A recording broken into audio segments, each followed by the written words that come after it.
ठीक है। हेलो। हाँ, आ तो रहा है।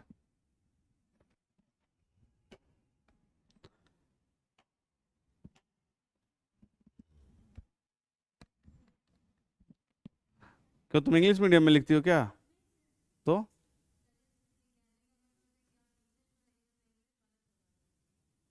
नहीं, तो अब तो 2 3 क्लास और पढ़ाना है। अगली बार हम इसको प्रिपेयर कर लेते हैं इंग्लिश में। एक्चुअली हम इतना ना शॉर्ट टर्म में ही हमको बुलाता है कि हमको तैयार करने का टाइम ही नहीं मिला।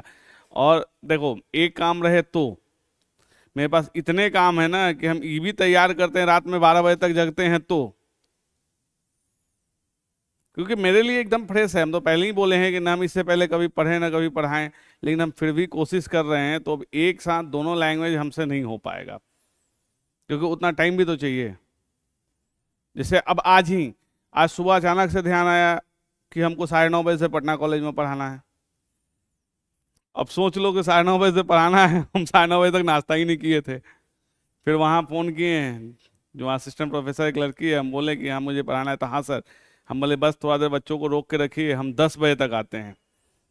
लेकिन हम पहुँचे 10:15 में, उसके बाद फिर पढ़ाएं।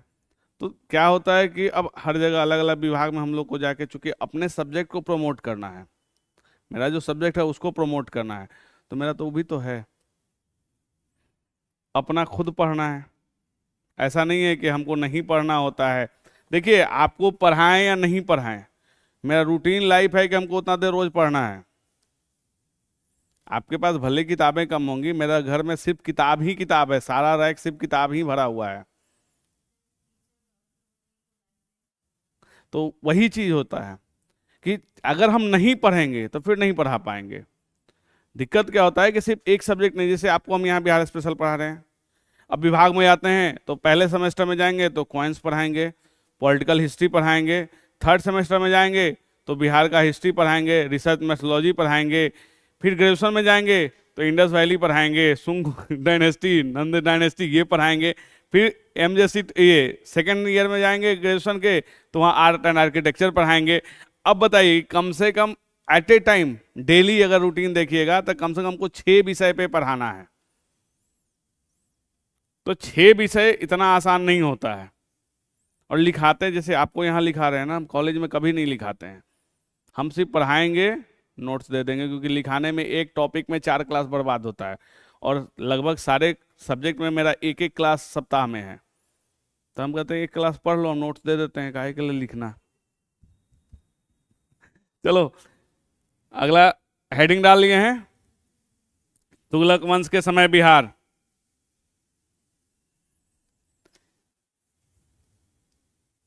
तुगलक वंश कब शुरू हो रहा है? हम्म 1320।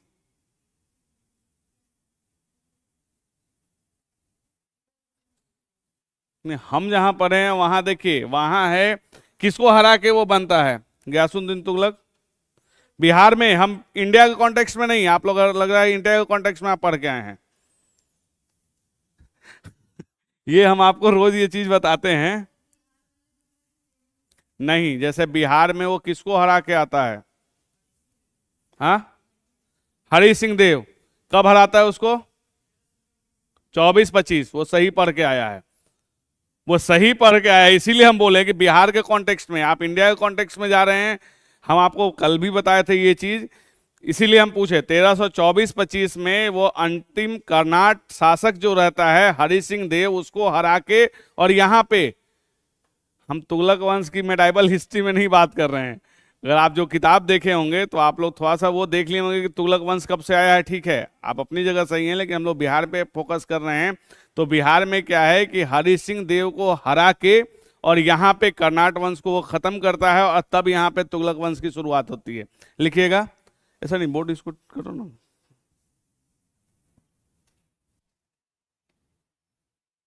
क्या?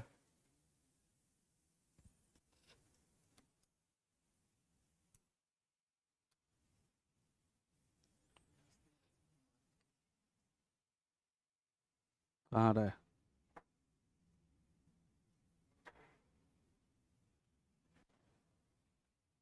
इसको भी नहीं आता है, हम समझ गए। हम तो नहीं जानते तो समझ में आता है, इसको भी नहीं आता। आ? इस पे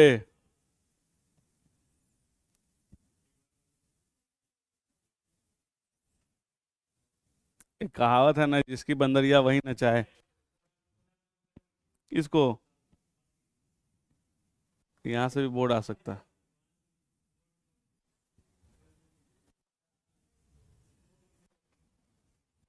यही नोट खोलना होता है।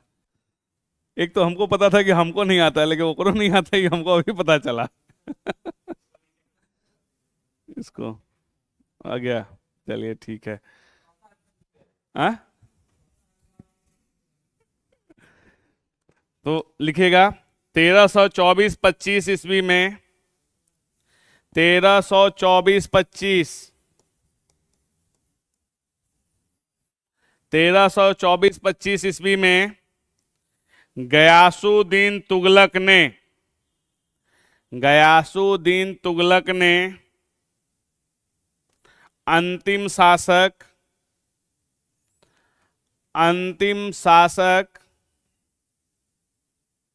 अंतिम कर्नाट शासक लिख लीजिएगा, अंतिम कर्नाट शासक हरि सिंह देव को पराजित किया,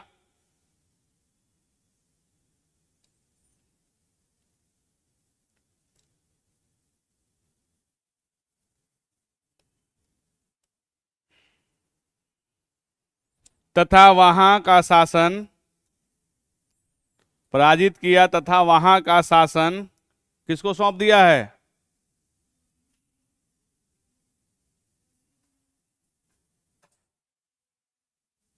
अहमद खां को सौंप दिया, अहमद खां को सौंप दिया।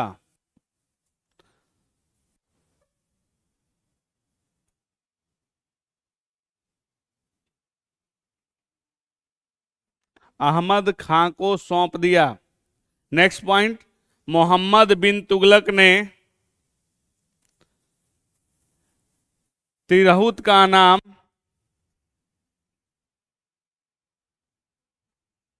तिरहुत का नाम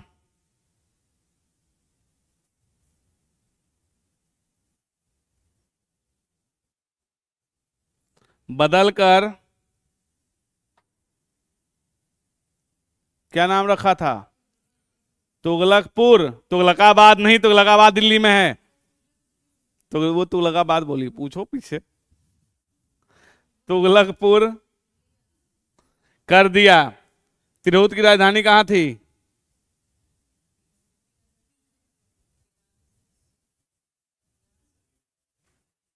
तिरहुत किधर है? किस क्षेत्र को तिरहुत कहते हैं? तिरहुत शाहाबाद है। कौन सा एरिया हम पूछ रहे हैं? उत्तर पश्चिम हमको नहीं पता रहता है, कौन सा एरिया है? हाँ, बिल्कुल, जो गंगा के उस पार, यानी हाजीपुर से जो एरिया शुरू होता है वो वहीं तक जाता है।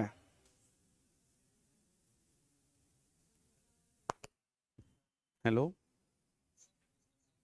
नमस्कार, बोलिए।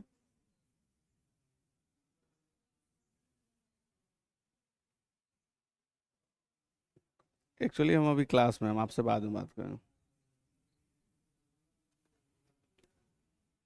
जैसे देखिए, तिरहुत का मतलब था, देखिए पहले जो अभी सारण प्रमंडल है ना, ठीक है, जिसमें छपरा, सिवान, गोपालगंज आते हैं, माने जो, वो पहले तिरहुत का ही अंग था। यानी ये जो इधर जो होता है ना गंगा के उस पार, वो हाजीपुर, मुजफ्फरपुर, ये सब सब तिरहुत का आता था। तुम लोग इधर शाहाबाद में लेके आ रहे हो।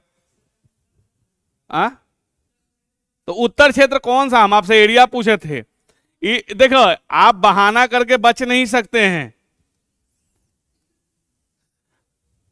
तुमको एक्चुअली एरिया तो पता, नाम याद तो था नहीं, कह दिए उत्तर क्षेत्र। उत्तर क्षेत्र का हम तो यही तो पूछे, उत्तर क्षेत्र कौन सा? हम आपसे पूछे एरिया का नाम, आप एरिया का नाम बोले। हम वर्तमान की बात नहीं कर रहे हैं, हम सिर्फ क्षेत्र की बात कर रहे थे कि जो तिरहुत प्रमंडल है, आप उस पार हो जाइए, वो पूरा क्षेत्र पहले तिरहुत प्रमंडल का था। ठीक है। जैसे अगर गंगा के उस पार जो चले गए तो वो तिरहुत प्रमंडल का ही क्षेत्र था। हम ये बात कर रहे हैं, हम वर्तमान की नहीं, हम लोग उस समय की बात कर रहे हैं, अभी हम वर्तमान में नहीं है। हम लोग अभी कौन, तुगलक वंश की समय बात कर रहे हैं, ठीक है। तो तिरहुत का राजधानी कहाँ थी? तो हम लोग तो राजधानी पे थे, राजधानी का तो लोग क्वेश्चन ही उलट देते हो। राजधानी सिमराव गांव, सिमराव गांव लिखो, गांव।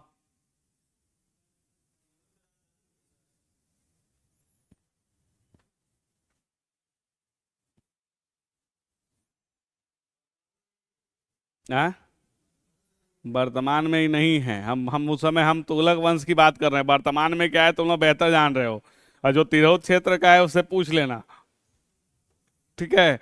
अगला पे आओ। यहां तुगलक कालीन सिक्के चलाए गए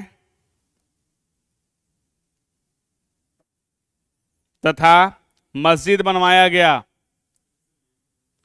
यहां तुगलक कालीन सिक्के चलवाए गए तथा मस्जिद बनवाया गया।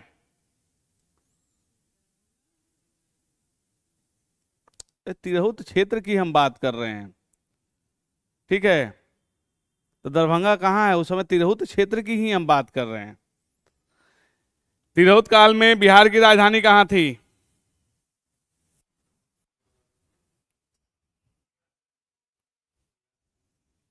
मैंने अंदाजी मार रहे हो?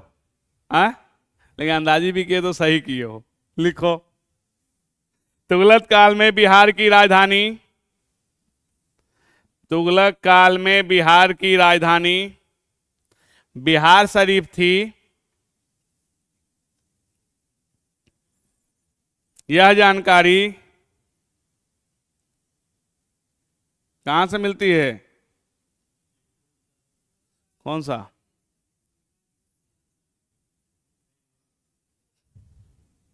एक बुक से तो मिलती है, जब बोल दी कि जानकारी कहीं से मिल रही है तो बुक ही से मिलेगी। लिखो, इब्न ए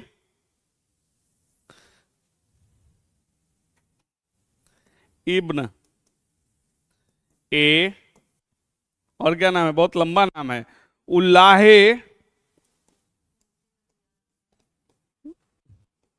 ए उमरी।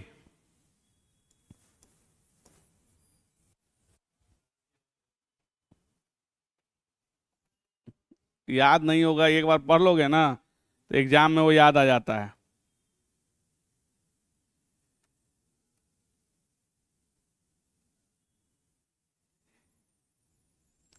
से मिलती है।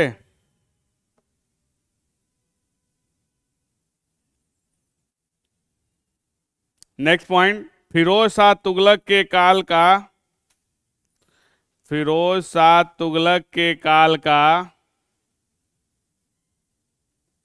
3 अभिलेख बिहार से मिलता है। 3 अभिलेख बिहार से मिलता है। कौन कौन सा? जहानाबाद और आ? 2 बिहार शरीफ से मिल रहा है।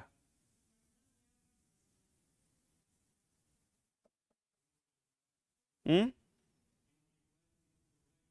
हाँ, 3 2 बिहार शरीफ से है। 2 बिहार शरीफ से दे दिया है? नहीं, एक है राजगीर के जैन मंदिर से, ठीक है।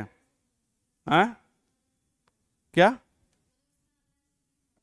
3 अभिलेख मिल रहा है। एक मिल रहा है बिहार शरीफ की पहाड़ी पर मल्लिक इब्राहिम के मकबरे से, एक मिल रहा है। एक है आपको जैन मंदिर से, जिसमें फिरोज शाह तुगलक ने नेकी का रक्षक बताया गया है इसको। और तीसरा जहानाबाद से मिल रहा है, ठीक है। लिख लीजिए। पहला, बिहार शरीफ की पहाड़ी पर, बिहार शरीफ की पहाड़ी पर मल्लिक इब्राहिम के मकबरे से, मल्लिक इब्राहिम के मकबरे से।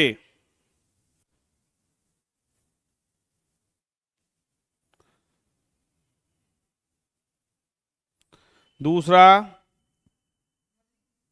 इब्राहिम के मकबरे से। दूसरा, राजगीर के जैन मंदिर से, राजगीर के जैन मंदिर से, हाइफन देके उसमें लिख लीजिएगा, इस अभिलेख में, इस अभिलेख में फिरोज शाह तुगलक ने को, फिरोज शाह तुगलक को नेकी का रक्षक, नेकी का रक्षक बताया गया है। इस अभिलेख में फिरोज शाह तुगलक को नेकी का रक्षक बताया गया है। और तीसरा जहानाबाद से। बाकी अब बुक्स में क्या लिख रहा है उससे नहीं हमको मैटर है, आप ये तीनों याद रखिए, ठीक है। देखिए किताबें ऐसी है ना कि बिहार वाला, बिहार स्पेशल पे बहुत भ्रांतियां हैं, ठीक है। जैसे आज ही हम पढ़ रहे थे आपका मॉडर्न हिस्ट्री में, तो जो सबसे पहला पुर्तगाली आया था, बहुत सारे बुक्स में दे रहा है कि सोरा, जबकि उस समय वो शराब के लिए नहीं है, वो सोरा जो ये कर रहे हैं ना वो नहीं, वो सिर्फ सूती कपड़े का आयात कर रहा है। लेकिन दो किताब में दे रहा है सोरा भी, जबकि उसके बाद जो आते हैं पुर्तगाली के बाद जो डच आ रहे हैं उस समय सोरा मिल रहा है, लेकिन पुर्तगाली के समय नहीं। लेकिन अगर आप दो किताब देखिएगा तो किसी में लिखा है कि पुर्तगाली के समय है, ठीक है। इवन अगर आप नोट्स भी देखिएगा, एडिटोरिया वाला जो लड़का उसने भेजा है उसको भी हम आज पढ़ें क्योंकि बना रहे थे, तो देखो उसमें भी क्या है, उसमें भी दे रहा है, लेकिन अगर आप इम्तियाज सर वाली किताब देखें नहीं दे रहा है। देखो बहुत सारा मिसकम्युनिकेशन है बिहार स्पेशल में, इसीलिए ज्यादा उसमें नहीं, जो लिखा रहे हैं चुपचाप याद कर जाओ, क्योंकि हम भी बहुत सारी किताबों को पढ़ के आ रहे हैं। तो देखिए हम आपको गलत नॉलेज नहीं देंगे, अगर आपको लगता है तो एक बार फिर से हम लोग चेक कर लेंगे उस नॉलेज को, लेकिन मैक्सिमम हम कोशिश कर रहे हैं कि आपको सही जानकारी दे, ठीक है। हम इसीलिए हम क्या बोल रहे हैं कि तुम लोग को, हम जब चारों किताब लेके खुद कंफ्यूज कर जाते हैं, 1 घंटा में सर दर्द करने लगता है, तो हम आपकी स्थिति समझ सकते हैं। देखिए हम जब इतना सारा किताब पढ़ते हैं तो जब हमको ये कंफ्यूजन आ रहा है बिहार स्पेशल पे, तो हम आपकी बात समझ सकते हैं कि आपको कंफ्यूजन आएगा। हम कोशिश इसीलिए कर रहे हैं कि जितना मैक्सिमम नॉलेज हो सके हम आपको दे दें, ठीक है। तो ये नहीं है कि पॉइंट्स हम गलत लेके आ रहे हैं, हम बहुत कोशिश कर रहे हैं, क्योंकि 4-5 किताब हम इसीलिए रखे हुए हैं कि हम लाइन बाय लाइन उसको पढ़ लें, और हम कोशिश कर रहे हैं कि निचोड़ लेके आए कि अच्छा रहे। इसीलिए उस दिन हमको बताया गया एडिटोरिया में है बिहार स्पेशल, अच्छा हम वो भी ले लेते हैं। मुझे लग रहा है कि मेरा एक भी पॉइंट्स उससे जो नोट्स है उससे छूटा नहीं है, उससे बहुत ज्यादा हम पॉइंट्स हम आपको दे दिए हैं, जबकि बहुत रिपोर्टेड किताब मानी जाती है ना एडिटोरिया, लेकिन उससे बहुत ज्यादा मटेरियल हम आपको लिखाते जा रहे हैं, ठीक है। हो गया। नेक्स्ट एक घेर के बॉक्स में लिख लीजिएगा, उसको घेर दीजिएगा, सैयद वंश का कोई खास उल्लेख नहीं है। सैयद वंश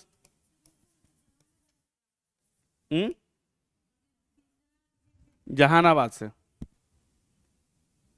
सैयद वंश का कोई खास उल्लेख नहीं मिलता है।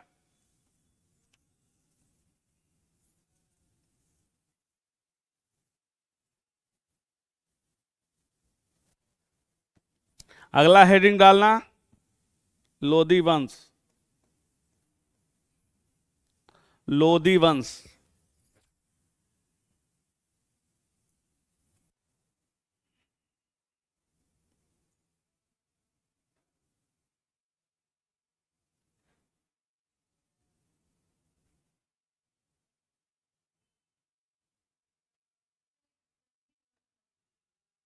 सकरी वंश,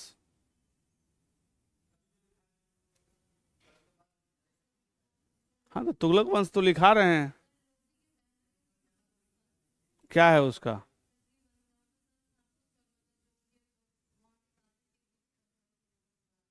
नहीं मिला, क्योंकि तुम लोग कोई नोट्स पढ़ रहे हो, हमको समझ में आ रहा है। कौन सा क्राउन? अभी रहने दो, पहले इसको पूरा कर लेते हैं, उसके बाद जो पॉइंट छूटेगा उसके बाद हम लोग डिस्कस कर लेंगे, ठीक है। लोधी वंश यह, हाँ क्या वो आवाज नहीं जा रहा है? आवाज तो आ रहा है।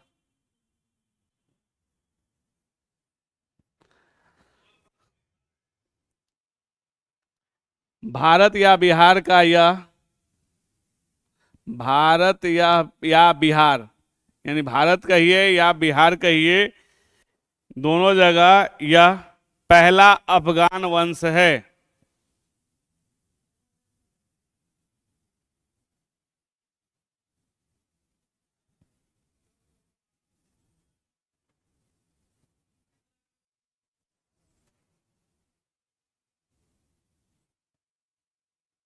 नेक्स्ट पॉइंट, सिकंदर लोदी के समय, सिकंदर लोदी के समय जौनपुर का बारबक्सा, बारबक्सा बिहार का शासक, उस समय नाम नहीं मिलता है, लिख दो कोस्ट में नाम नहीं, तथा बंगाल का शासक, तथा बंगाल का शासक, बंगाल का शासक कौन था? हाँ, लोधी वंश के समय,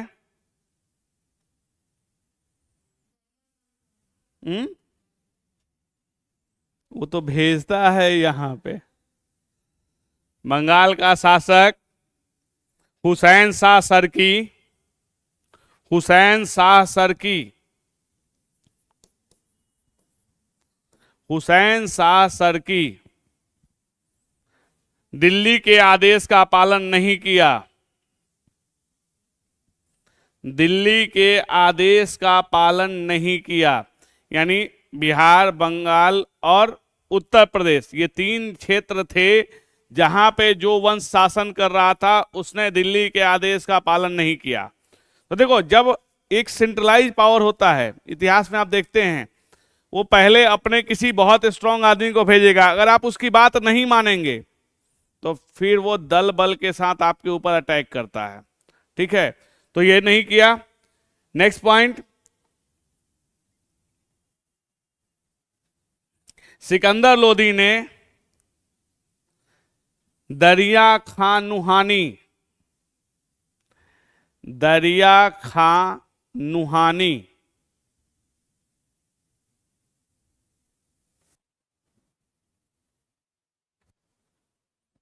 के माध्यम से, के माध्यम से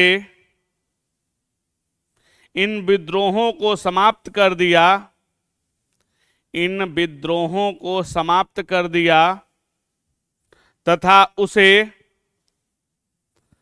तथा उसे उपशासक बनाया।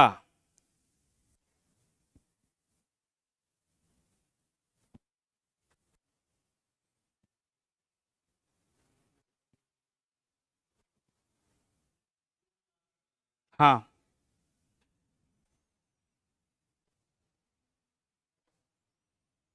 नेक्स्ट, दरिया खां नुहानी, दरिया खां नुहानी की मृत्यु कब हुई है?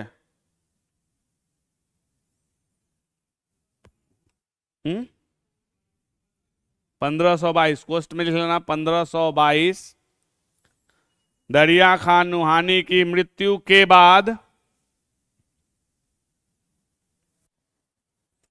बहार खां नुहानी, बहार खां नुहानी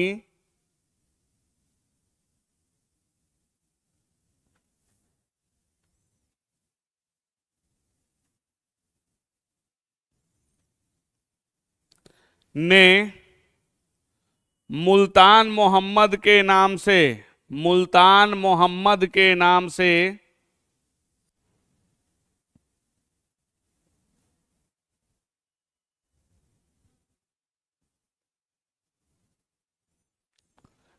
शासन स्वतंत्र रूप से शुरू किया, यानी ये अपना शासन शुरू करता है मुल्तान मोहम्मद के नाम से, ये स्वतंत्र अपने आप को घोषित कर देता है। ठीक है,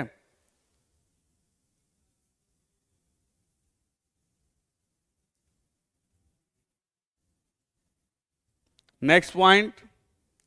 अब देखिए, जब यहां नुहान वंश के ये उपशासक बना दे रहा है, लेकिन ये जब अपने आप को स्वतंत्र घोषित किया तो क्या करता है इब्राहिम लोदी, यहां पे इसको समाप्त करने हेतु सैन्य अभियान भेजता है, लेकिन पानीपत के युद्ध में उसकी खुद मृत्यु हो जाती है। और यहां जो ये वंश होता है वो स्वयं को सुल्तान घोषित कर दिया। जाहिर सी बात है, ठीक है, अगर सपोज दैट किसी प्रॉपर्टी के आप केयर टेकर हैं, संजोग ऐसा हुआ कि मालिक मर गया, तो कौन रहेगा? मालिक आप हो गए। तो यहाँ एक केयर टेकर के रूप में था, ये सोचा कि हम अपना सैन्य अभियान भेज के इसको मारे, क्योंकि ये हमारा बात नहीं सुन रहा है, उधर वहीं मरा गया। तो जाहिर सी बात है कि स्वयं सुल्तान घोषित कर देता है। लिख लीजिए, इब्राहिम लोदी ने, नेक्स्ट पॉइंट, इब्राहिम लोदी ने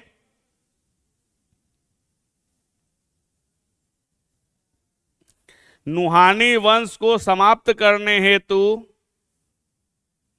नुहानी वंश को समाप्त करने हेतु सैन्य अभियान भेजा,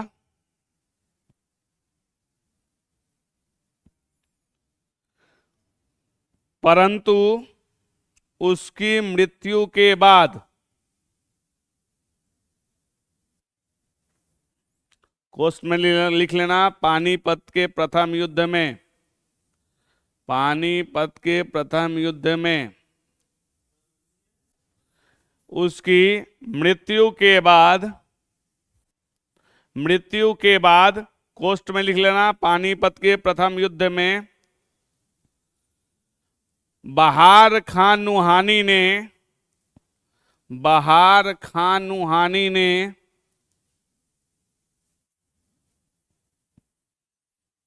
स्वयं को बिहार का सुल्तान घोषित कर दिया, स्वयं को बिहार का सुल्तान घोषित कर दिया।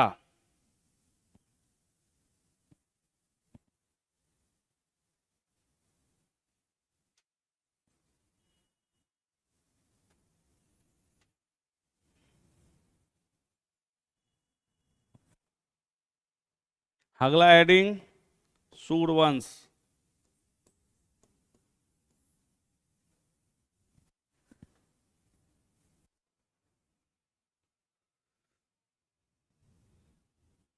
संस्थापक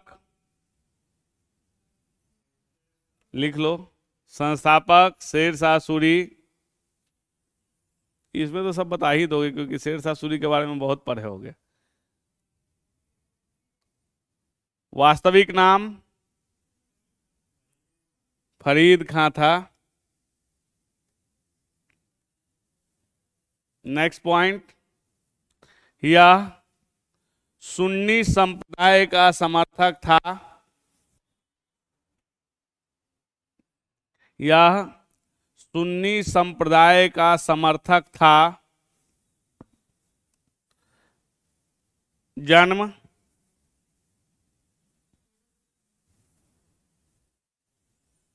जन्म कब हुआ? मैंने देख के भी गलत बता रहे हो, वो दिया हुआ है ना, तो देख के भी गलत।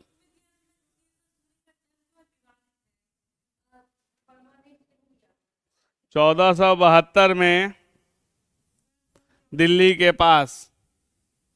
मोबाइलों से देख रहा है तब हूं चोरी नहीं कर पा रहे हो। छोड़ो ना, देखो यूटोरिया, देखो हम क्यों लेते हैं तुम अभी इस चीज को नहीं समझ पाओगे। मटेरियल जब मिलता है ना, देखो मेरे पास बहुत सारे मटेरियल हैं, बहुत सारे कोचिंग का है, बहुत सारा मटेरियल है, लेकिन एक किसी मटेरियल से हम निष्कर्ष पे नहीं पहुंचते हैं। अगर हम भी तुम्हारी तरह एक किताब पढ़ लें और उसी पे रिजिड हो जाएं तो फिर हमारे और तुम्हारे में अंतर क्या रहेगा। जैसे एडिटोरिया ठीक है, लेकिन पॉइंट्स बहुत, बोला कि बस इतना कम में आप एक चीज हमको बता दीजिए, बिहार स्पेशल का टोटल चीज कवर हो रहा है? नहीं होगा, नहीं होगा, बहुत ही ज्यादा शॉर्ट है, तो उतना से नहीं ना काम चलेगा। वो ठीक है, क्विक रिवीजन करने के लिए ठीक है, लेकिन आप क्विक रिवीजन से आपको नहीं मतलब है, आप थॉरो पढ़िए कि क्वेश्चंस कहीं से आए, क्योंकि ज्यादा मेरिट का अंतर नहीं होता, एक आध नंबर से बहुत लोग छट जाते हैं। कितना हजार लोग एक नंबर के अंतर से बाहर हो जाते हैं। अगर 79 कट ऑफ हुआ तो हो सकता है कि 50,000 लोग 78 पे अटके हुए हैं। 50,000 लोग इस नंबर पे रहेंगे, एक नंबर की वजह से वो बाहर हैं। ये हमेशा याद रखिएगा, कंपटीशन कंपटीशन होता है। हम हमेशा कहते हैं कि देखिए सब चीज वो लास्ट में, जब वो डिवीजन जो देख रहे हैं ना, वो लास्ट के लिए ठीक है। लास्ट में आपके पास कोई उपाय नहीं है तो एक कहावत है ना कि डूबते को तिनका का सहारा भी मिल जाए। यानी उम्मीद तो है ना कि चलो हम कुछ पढ़ के जा रहे हैं, लेकिन मेरा सोच अलग है। हम एक दिन पहले कुछ नहीं पढ़ते हैं। जैसे कल एग्जाम है ना, तो हम आज कुछ नहीं पढ़ेंगे, आज रिलैक्स से खाएंगे पिएंगे सो जाएंगे। कभी भी एग्जाम से एक दिन पहले हम नहीं पढ़ें, क्योंकि मेरा ये मानना है कि अगर जितना प्रेशर दिमाग पर डालेंगे फिर एग्जाम में जाके तो ब्लैंक हो ही जाना है।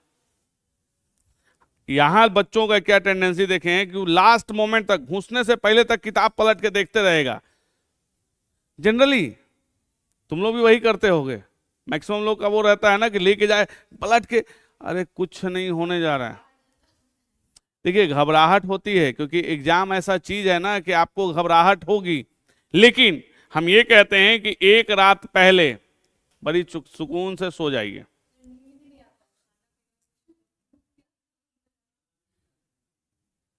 हमको तो नींद आ जाता है, हम रिलैक्स रहते हैं।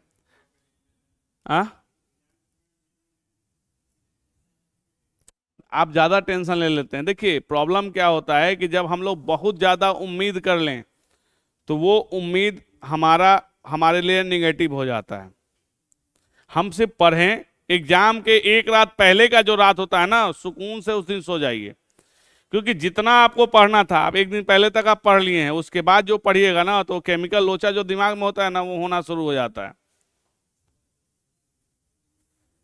हाँ, सब जाके वहीं पे किताब देखते हैं। हम बहुत लोगों को देखते थे, हम जब नेट का एग्जाम देने गए ना, 2 बार निकाले तो दोनों बार में तो हम एक को दिन नहीं पढ़ते थे। हमने भाई कौन इतना, एक जब किताब उल्टे तो पता चले कि सब तो पढ़ा हुआ है ही। मैं सारा दोस्त लोग फ्रस्ट्रेट हो गया। पहली बार जब 2012 में ऑब्जेक्टिव हुआ नेट, तो सबको देखे ना कि एग्जाम में घुसने से पहले तक जल्दी जल्दी जल्दी जल्दी, तो हमको लगा कि हम तो 2 दिन पहले तो कुछ पढ़े नहीं किए। इसके बाद जब कैंसर की जारी किया, सब बताने लगा कि अरे मेरा तो 60% है, मेरा तो 61% है। हमसे बोला तुम मिलाए हो? हम ना, रिजल्ट आएगा तब देखा जाएगा। इसलिए कि एक तो एग्जाम में ही सब हमको फ्रस्ट्रेट कर दिया पढ़ पढ़ के। हम कहें कि मिलाएंगे, अगर पता चला कि उसका 61% आ रहा है, मेरा 60% है, तो एग्जाम रिजल्ट आने से पहले क्या होता है ना, देखिए ह्यूमन मेंटेलिटी है कि अगर दोस्त फेल कर जाए तो बुरा लगता है, लेकिन अगर आपसे वो टॉप कर जाए तो और भी ज्यादा बुरा लगता है। ठीक है, अब क्या हुआ कि सब बोला कि मिलाओ ना आंसर की, मिलाओ ना। हमने ना नहीं जरूरत है। पता चला जब रिजल्ट आया तो किसी का नहीं हुआ। मेरा 67% था, बाकी सब 60 61 60 61, मेरा 67% था। मेरा हो गया, हम क्वालिफाई थे। बोला कि तू पढ़ा नहीं था तो हुआ कैसे? हम मैंने इतना दिमाग पर हम प्रेशर ले गए। एक्चुअली देखो, हम कभी दिमाग पे प्रेशर लेते ही नहीं है किसी चीज का, कभी नहीं। अभी जैसे है ना, हमको प्रेशर लेना हमको पसंद नहीं है, क्या जरूरत है? हम टेंशने लेके, ठीक है, अगर एकदम परेशान, तुम लोग बोल रहे घबराहट बहुत हो जाती है, उस घबराहट में तुम कर क्या लोगे? बस कंसंट्रेट करो कि फैक्ट्स पढ़ के जाएं। और एग्जाम से पहले जो 5-6 दिन का समय होता है, आपको बस उस निचोड़ में से एक कॉपी तैयार कर लेना है। उसमें हार्डली आपका जो समराइज हो वो 10 पेज से ऊपर नहीं हो। बस एक दिन पहले सिर्फ वही 10 पेज उलटना है, किसी किताब नहीं, कोई नोट्स नहीं, आपका हैंड रिटन मटेरियल आपको देख लेना है, बाकी किसी का नहीं। कोई पूरा लिखाया है ना, एग्जाम के एक दिन पहले जो आपने 10 पेज बनाया है, बस उसको पढ़ के जाइए। आप देखिएगा आपका बहुत बेहतर परफॉर्मेंस होगा।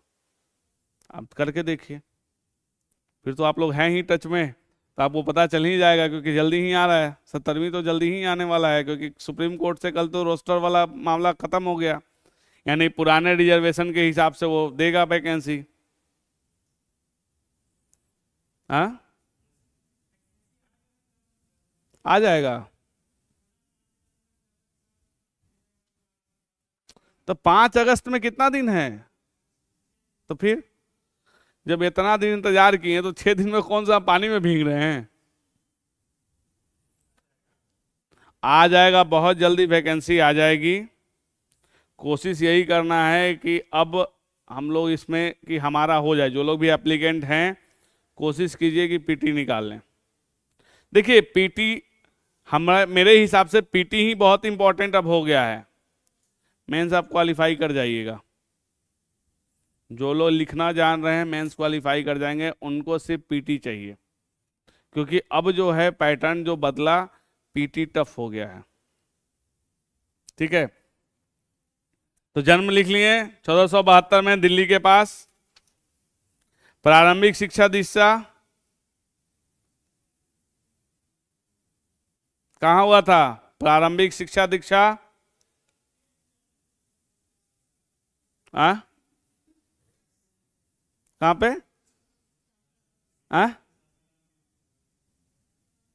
कहां तुम पढ़ रहे हो? एडिटोरियल देख के बता रहे हो? तो और कहीं से तो देख के बता नहीं रहे हो। हम तुमको पहले ही बोले हैं ना कि किताब कॉपी मत देख के बोलना। नहीं आए कोई बुराई नहीं है, लेकिन आप देख के भी गलत चीज बता रहे हैं, ये बुराई है। हाँ, तो माना वही हो जाएगा। क्यों? जिनके फादर अभी फौज में जाते हैं पटना में रह के नहीं पढ़ता है? नहीं, कोई जरूरी है? जैसे कश्मीर में जिनकी पोस्टिंग हो जा रही है, जो आर्मी में है, तो क्या कश्मीर ले जाते हैं अपने फैमिली को? नहीं। तो फिर लिखो, जौनपुर में कौन सा भाषा? इनको कौन से भाषा का ज्ञान था? और अरबी और फारसी। पोस्ट में लिख लो, अरबी और फारसी का ज्ञान।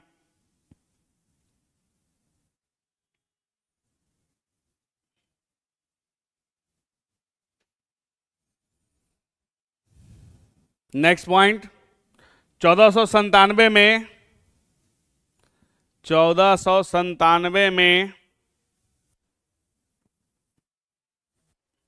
पिता से विवाद हुआ। पिता से विवाद हुआ तथा बहार खां नुहानी की मध्यस्थता से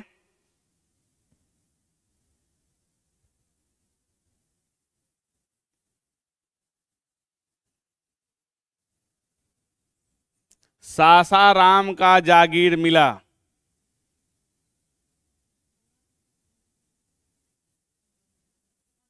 मध्यस्थता, सासाराम का जागीर मिला। देख रहे हैं ना, बाप बेटा लड़ गया, मध्यस्थता करने के लिए इसको जागीर दे देता है एक जगह का। जैसे अभी अगर बाप बेटा में झगड़ा होगा तो घर छोड़ के चला जाएगा। ये भी हो सकता है घर छोड़ के भागा होगा तो कहा होगा कि नहीं इसमें क्वालिटी है, बहार खान नुहानी कह रहा है कि ले लो एगो जागीर। ठीक है, नेक्स्ट पॉइंट, बहार खां के द्वारा ही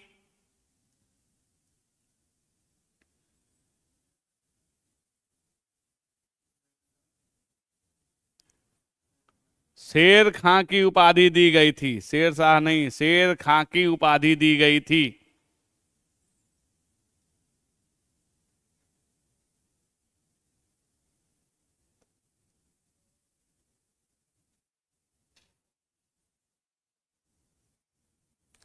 बहार खां की मृत्यु के बाद, नेक्स्ट पॉइंट, बहार खां की मृत्यु के बाद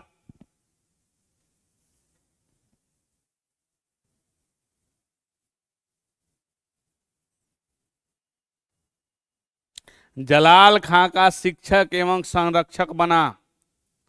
जलाल खां का शिक्षक एवं संरक्षक बना।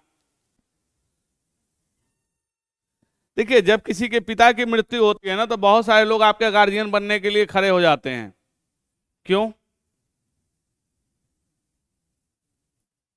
क्यों? सत्ता का खेल बहुत निराला होता है। एक्चुअली अगर आप पैसे वाले हैं तो आप देखिएगा, अगर आपके फादर नहीं रहे तो आपके बहुत सारे गार्जियन खड़े हो जाएंगे आपके सपोर्ट के लिए। क्यों? क्योंकि पता है कि इनडायरेक्टली अगर ये कमजोर पड़ेगा जिस दिन, उस दिन सब इसका हम हथिया सकते हैं।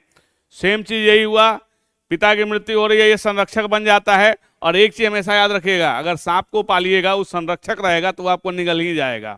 ठीक है, नेक्स्ट पॉइंट, जलाल खां के द्वारा इसे कौन सी उपाधि दी जाती है? जलाल खां के द्वारा इसे हजरत ए आला, हजरत ए आला की उपाधि दी गई थी।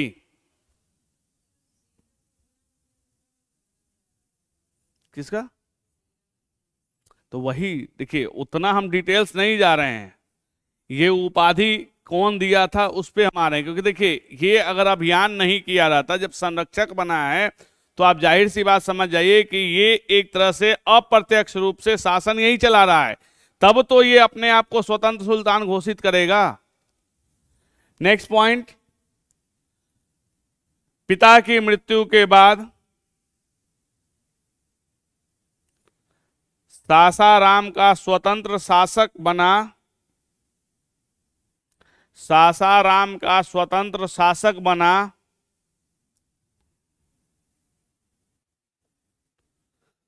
तथा 1530 में स्वयं को बिहार का शासक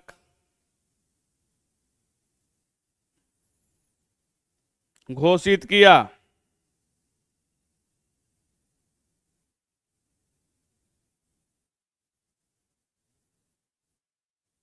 नेक्स्ट पॉइंट,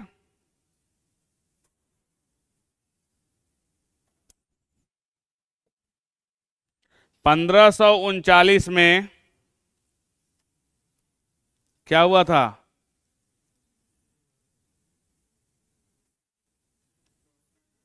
चौसा के कर्मनासा नदी के तट पर, चौसा के कर्मनासा नदी के तट पर हुमायूं को पराजित किया।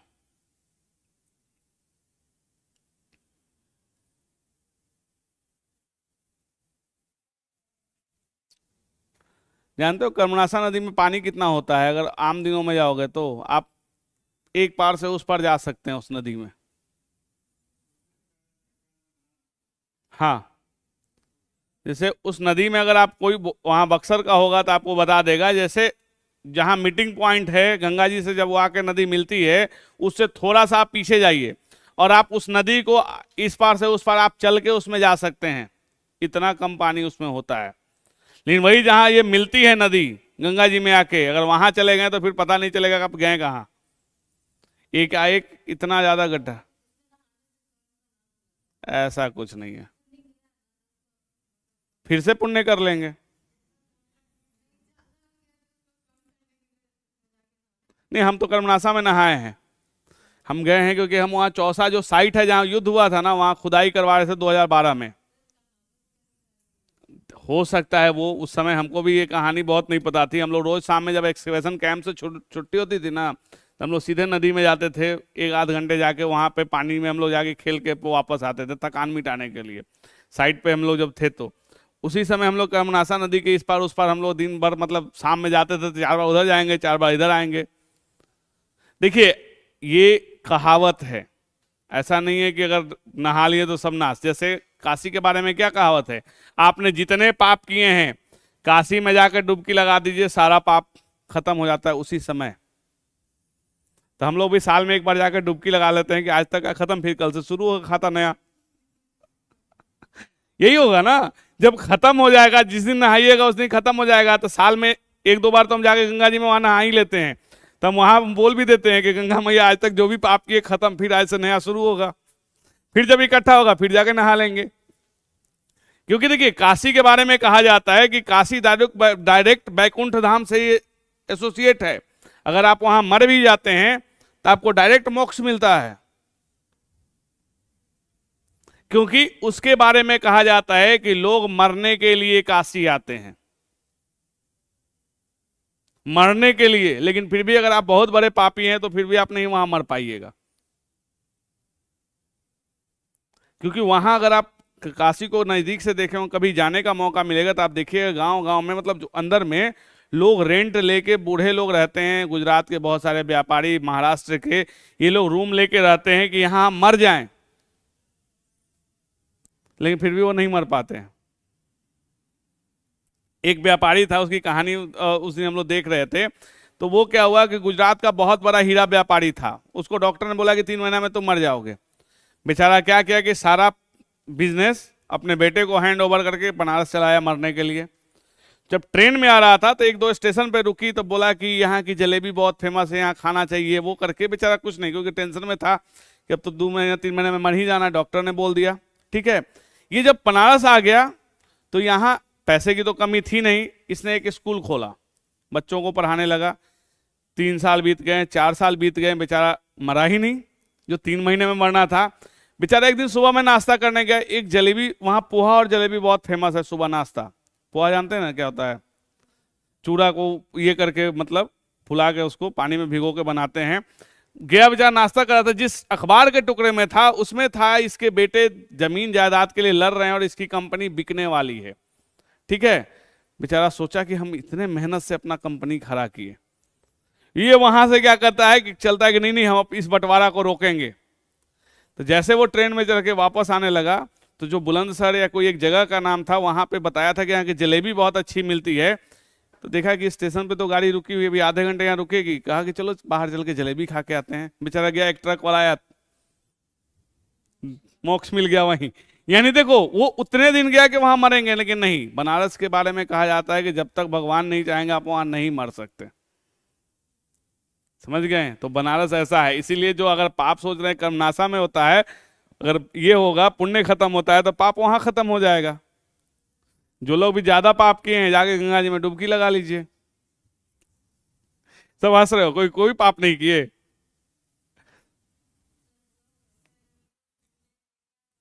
क्यों? अगर आपने किसी को कर्म से या वाणी से भी कोई पीड़ा पहुंचाई, वो भी पाप की श्रेणी में आता है। ऐसा नहीं है कि सिर्फ पाप का मतलब कुछ गलत ही होता है। ये आवाज कहाँ नहीं जा रहा है क्या? आ? बूढ़ा होने के बाद कहीं नहीं जा पाओगे। देखो, समय किसी के लिए नहीं रुकता है। अगर सोच रहे हो कि हम समय के बाद, देखो एक सर्टेन लाइफ, लोग सोचते हैं कि धाम कब करेंगे? बुढ़ापे में। अरे बेवकूफ, तुम्हारा शरीर चलेगा तब ना तुम धाम कर पाओगे। देखो समझ गए? तो इसीलिए अगर ये सोच रहे हो कि बुढ़ापे में करेंगे तो तुम कभी नहीं कर पाओगे। जो भी धाम है जवानी में घूम लेना, वो ज्यादा बढ़िया है। नेक्स्ट पॉइंट, 1540 में टाइम, अभी है टाइम, चाबी चाहिए, कहाँ जाना है? कहीं गलत जगह नहीं ना जा रहे हो? लो,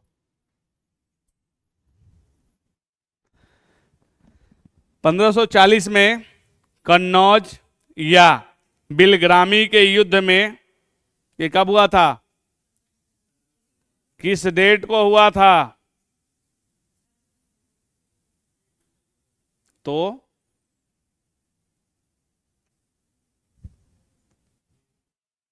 देख लो, देख लो, उसमें नहीं होगा।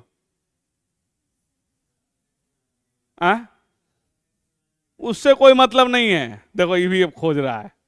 अरे तुम लोग को मना किए हैं ना कि किताब नहीं उलटना है, नहीं दिया है ना? लिख लो कोस्ट में 27 मई 1540।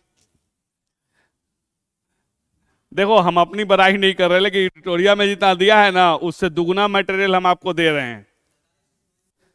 1540 युद्ध में हुमायूं को पुनः पराजित कर, हुमायूं को पुनः पराजित कर स्वयं को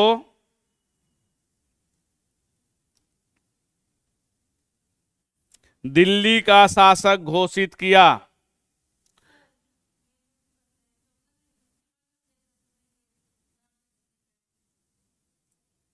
जब तक हुमायूं मरेगा नहीं तब तक गद्दी पर बैठेगा कैसे? वहां ना भागा, इसके बाद फिर से उसको पराजित कर रहा है ना। देखो एक चीज हमेशा याद रखो कि जब तक अगला आपसे पावरफुल है आपको नहीं बैठने देगा। ठीक है, दिल्ली का शासक घोषित किया। नेक्स्ट पॉइंट, 10 जून 10 जून दिल्ली स्वयं को दिल्ली का शासक घोषित किया। 10 जून 1540 को कहां हो रहा है शेरशाह का विधिवत राज्याभिषेक? आगरा में। लिख लो, 10 जून 1540 को आगरा में विधिवत रूप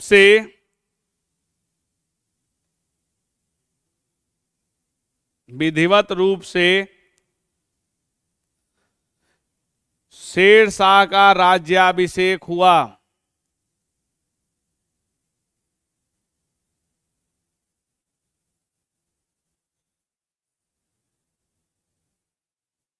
यानी देखिए जीत तो गया था 27 मई को ही, लेकिन जाहिर सी बात है कि बैठने से पहले वो राज्याभिषेक तो करवाएगा ना, क्योंकि एक सेंटर ऑफ पावर आप बैठ रहे हैं। देखिए जिस दिन हमारे यहाँ इलेक्शन का रिजल्ट आ जाता है, घोषित हो गया कि इस पार्टी का बनेगा, ठीक है, प्रधानमंत्री का भी चेहरा डिक्लेयर हो जाता है, लेकिन फिर भी एक विधिवत राज्याभिषेक होता है ना। मैंने वही, अभी वो हम लोकतंत्र की बात नहीं कर रहे हैं, हम जनतंत्र की बात कर रहे हैं, राज्यतंत्र। यानी उसमें क्या होगा कि विधिवत राज्याभिषेक, जैसे अब क्या है कि वो शपथ हो गया। पहले क्या होता था कि आप जानते हैं कि जो रिचुअल्स थे, यानी जो कोरोनेशन सेरेमनी यानी राज्याभिषेक समारोह एकदम बहुत अच्छे से संचालित किया जाता था, जिसमें बहुत सारे रिचुअल्स होंगे। आप जानते हैं कि पहले राजसूय यज्ञ करेगा, बहुत सारे यज्ञ करेगा, फिर हवि देगा, फिर उनको एक स्पेशल बात के लिए होता था जिसमें 7 नदियों का जल लाया जाएगा उनको स्नान कराने के लिए। वो सब रिचुअल्स करते हुए तब जाकर राज्याभिषेक होता था। अभी नहीं कि गए बोले कि मैं ये करता हूं, बस इसके विधि के द्वारा स्थापित नियम को पालन कर, ये नहीं। उस समय क्या था कि वो सारे चीजों को, और तब जाके आपके ऊपर जनता में विश्वास आता था कि नहीं आप शासन करने योग्य हैं, तब आपका राज्याभिषेक होता था। अभी क्या है, किसी जनता से पूछा जाता है, किसी को भी बना दो, कोई भी रहे, मुख्यमंत्री बना दो, प्रधानमंत्री बना दो, कोई मतलब नहीं है, क्योंकि पार्टी जिसको चाहेगी उसको बना देगी। चाहे वो पढ़ा लिखा रहे चाहे अनपढ़ रहे, उसको भी तो बना सकते हैं। तब क्या बनते ही हैं? तो हम क्या बोल रहे हैं कि आप कभी चाहेंगे कि आपका मुख्यमंत्री वैसा हो? नहीं चाहेंगे। लेकिन फिर भी वो नहीं चाहते हुए, क्योंकि आप तो सिर्फ विधायक का सिलेक्शन कर दिए, मुख्यमंत्री का सिलेक्शन तो उनको करना है। नेक्स्ट पॉइंट, तख्ते दाऊदी। तख्ते दाऊदी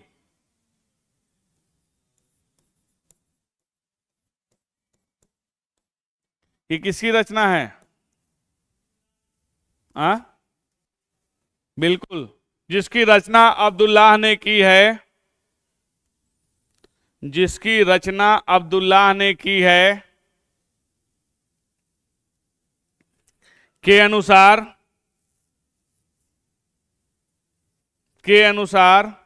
शेरशाह ने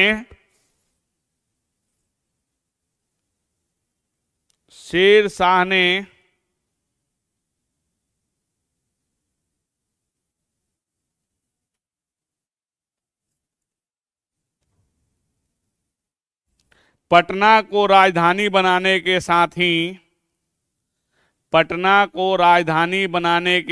ही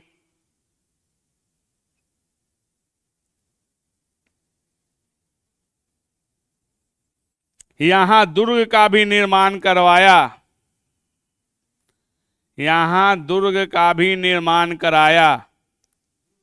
दुर्ग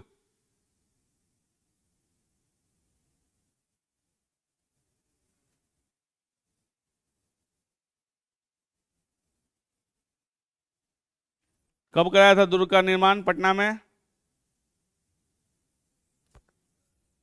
अब ये किला आज भी है। हाँ, 1541 ईस्वी लिख लीजिएगा कोस्ट में। ये आज भी ये किला है, किसके नाम से जाना जाता है?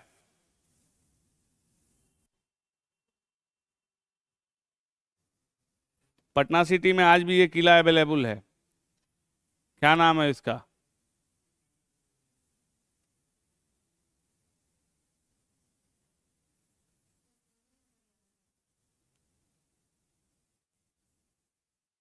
किला हाउस। जलान वालों का है, वहां पे एक म्यूजियम भी है किला हाउस में। ये वही किला है जिसको शेरशाह सूरी ने बनवाया था, किला हाउस।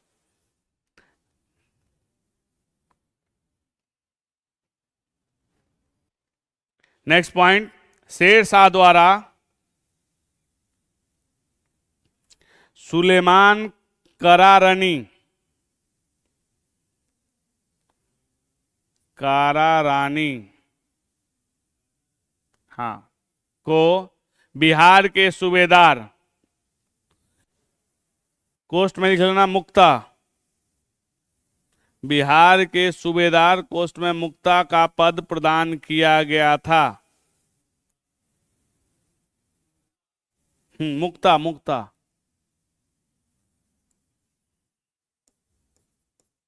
मुक्ता। अरे कह रहे हैं कुछ तो पढ़ के आओगे, तुम लोग को समझ में भी आएगा, नहीं पढ़ के आओगे तो नहीं समझ में, कोई पॉइंट नहीं मिल रहा है।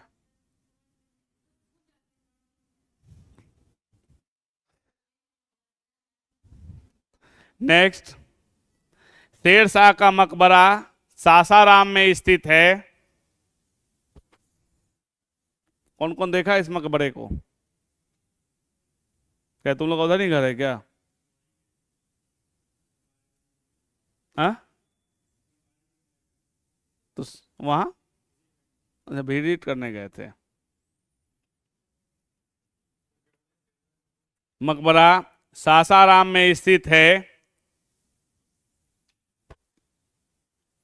जिसके निर्माण कार्य का आरंभ स्वयं शेरशाह ने,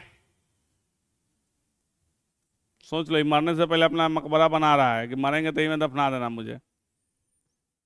स्वयं शेरशाह ने, जबकि पूरा कौन पूरा कराया? इस्लाम शाह ने करवाया था।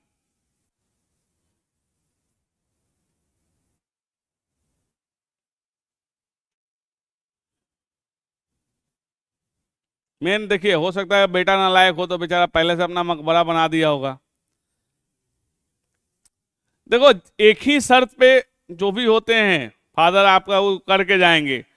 जैसे बहुत सारे लोगों को देखते हो कि पैसा उतना रख देगा ना कि हम मर जाएंगे तो मेरा काम क्रिया मेरा बेटा कर दे, क्योंकि आजकल इतने नालायक भी बेटे हो गए हैं ना कि उनके श्राद्ध को भी नहीं करते हैं।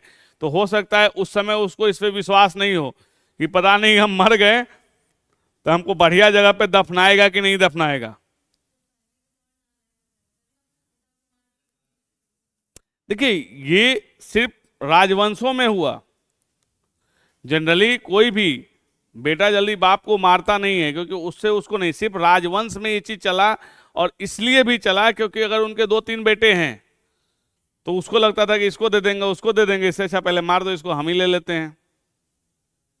नहीं तो देखिए, संपत्ति विवाद कब आता है? जिसका 2 बेटा है उसको संपत्ति विवाद है, जिसका 1 गो है कभी उसका सुने संपत्ति विवाद? कभी जिसका 1 ही बच्चा है कभी संपत्ति विवाद सुने हैं? सिंपल सी चीज है। तो देखिए, जितने भी पितृहंता हुए हैं आप याद रखिएगा कि उनके बहुत सारे भाई बहन थे। तो उनको लगता होगा कि अगर आप ज्यादा उससे लगाव है तो लगता होगा कि मेरा बाप ज्यादा लगाव कर रहा है, पहले इसी को हटा दो, पावर में तो हम ही हैं, अगर हम इसको मार दिए तो ये लोग कुछ बोलेगा नहीं। तो ये चीजें होता है, संपत्ति विवाद होता है जब आपके अंदर जब डर हो कि नहीं मुझे ये नहीं मिलना है तो करेगा। इनके अंदर भी ये डर होगा कि कहीं मेरा बेटा ऐसा होगा कि मेरे लिए मकबरा नहीं बनवाया, करवा दिया। ठीक है। नेक्स्ट, शेरशाह द्वारा देश में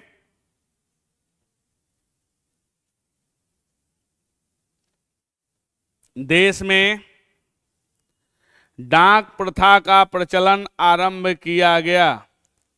डाक प्रथा का प्रचलन आरंभ किया गया।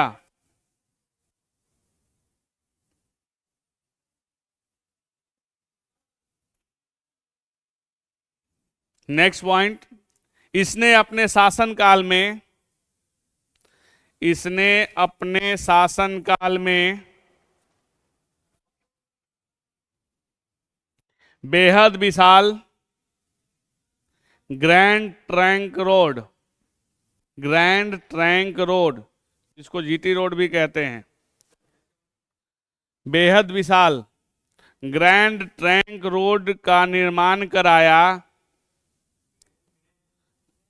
ग्रैंड ट्रंक रोड, अरे लिख लो जीटी रोड, बाद में इसको सही से लिख लेना, का निर्माण करवाया ताकि दक्षिण भारत को उत्तर भारत से जोड़ सके। दक्षिण भारत को उत्तर भारत से जोड़ सके। देखिए इतिहास में ये हम लोग को पढ़ने को मिलता है, लेकिन इसकी सत्यता पे कभी विश्वास नहीं होता है, क्योंकि ये जो हमारा रूट है, ये हमारा जो उत्तरा पथ था, ये सेम रूट है। इसने पूरा रोड बनवाया नहीं होगा, हो सकता है इस रूट को इसने उस समय उजागर कर दिया, क्योंकि कोई 4 साल के शासनकाल में इतना बड़ा रोड नहीं बनवा सकता है। हाँ क्या?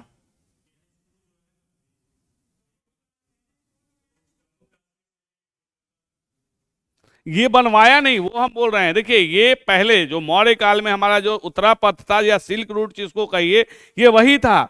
लेकिन उस समय चूंकि देखिए इतिहास में आप जानते हैं बहुत सारा ऐसा चीज आपको जैसे होता है कि भारत की खोज किसने की? 1498 में, ठीक। अगर वास्को डी गामा 1498 में भारत की खोज कर ही रहा है, तो सिकंदर किस भारत पे आक्रमण करने आया था?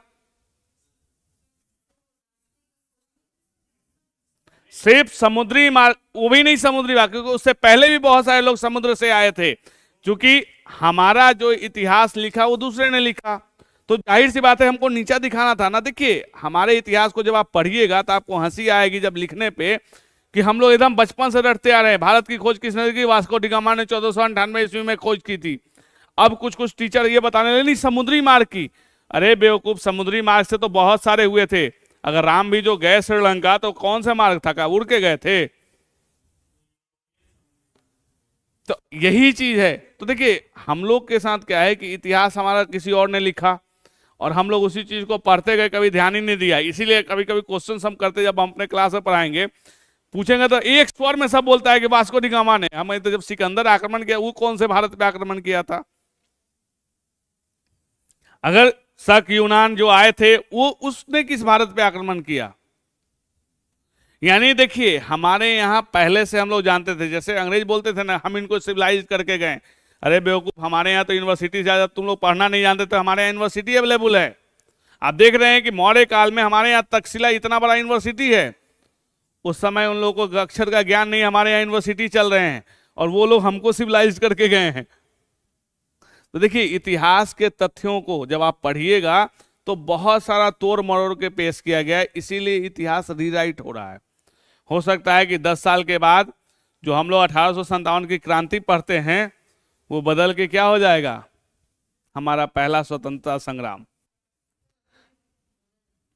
अब बोला जाने लगा ना, पहले नहीं बोला जाता था। देखिए क्या होता है कि हम लोगों ने क्या, आप इतिहास पढ़िएगा तो देखिएगा ई राजा हारा, ई राजा हारा, ई राजा हारा। क्या अंग्रेज एकदम अमर होके आए थे? उनके बारे में बहुत सर्टेन, एकदम थोड़ा सा वो युद्ध हारा भी तो 2 लाइन में उसको खत्म कर दिया है।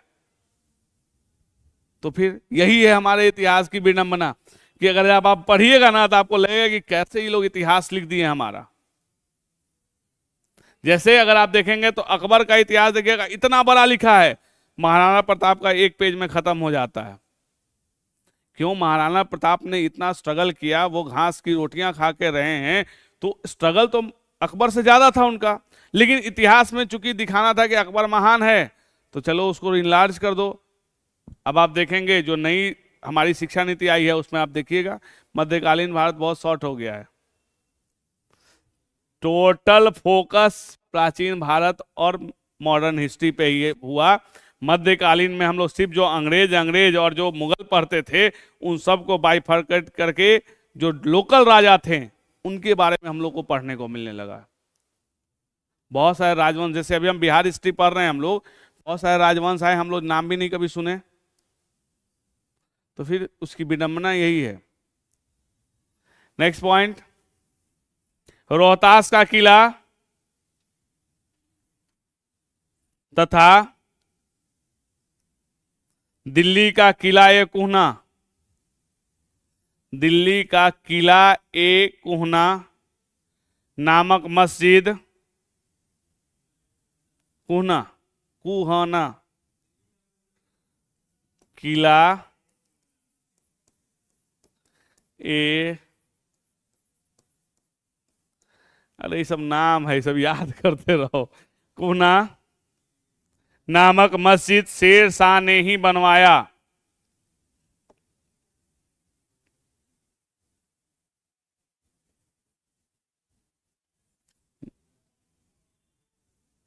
नेक्स्ट पॉइंट, शेर शाह ने भूमि की माप के लिए, शेर शाह ने भूमि की माप के लिए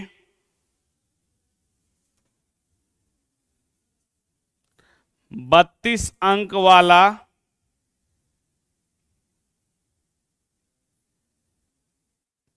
सिकंदरी गज एवं सन की डंडी, 32 अंक वाला सिकंदरी गज एवं सन की डंडी, हाँ सन की डंडी, सन का प्रयोग किया।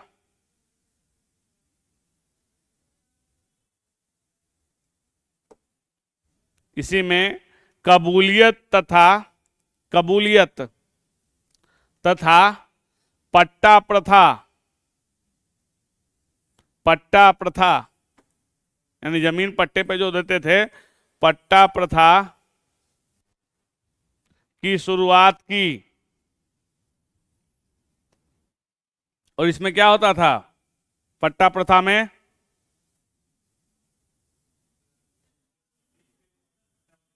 हाँ, क्या इसमें क्या देते थे, कैसे पैदावार का कितना देते थे? हाँ, जोर से बोलो। 1/3 लिख लो। पैदावार का 1/3 यानी 1/3 भाग लगान के रूप में।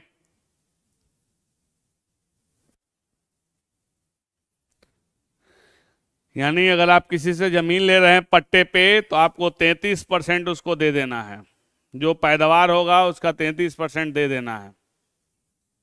ठीक है। नेक्स्ट पॉइंट, शेर शाह ने अत्यंत विकसित मुद्रा व्यवस्था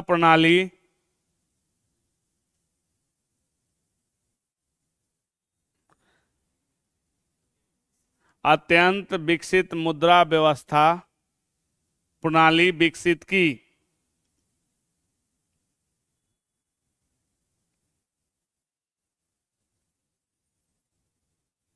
उसने पुराने घिसे पिटे सिक्के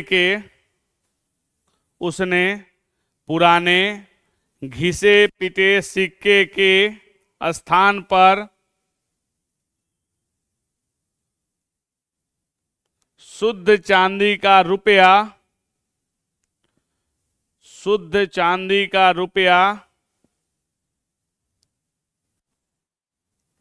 पुराने घिसे पिटे सिक्के के स्थान पर शुद्ध चांदी का रुपया, कितना वजन था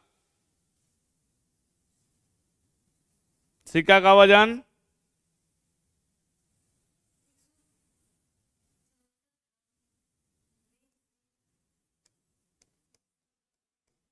180 ग्रेन, कोष्ट में लिख लीजिएगा 180 ग्रेन।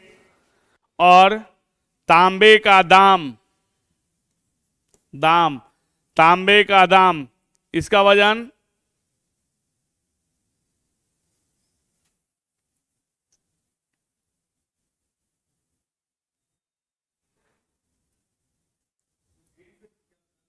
नहीं, ग्राम नहीं होता, वो ग्रेन, सिक्के की माप की इकाई। जैसे अगर आप पंचमार्क पढ़िएगा तो पंचमार्क जो सिक्के थे उसका जो वजन होता था 56 ग्रेन होता था।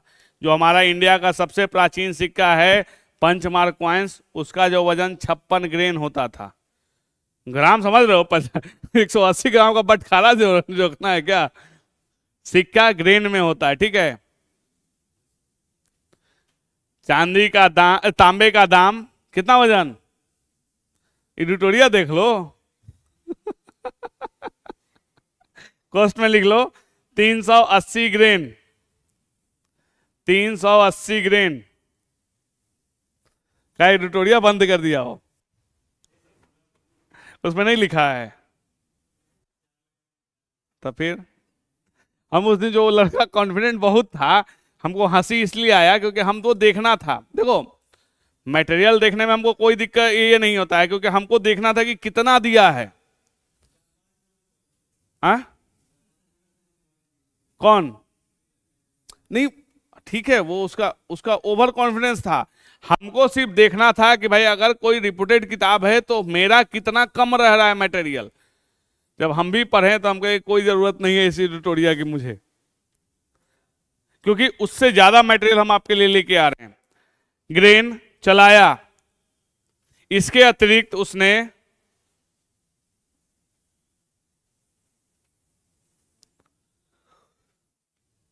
उसने दाम के आधे,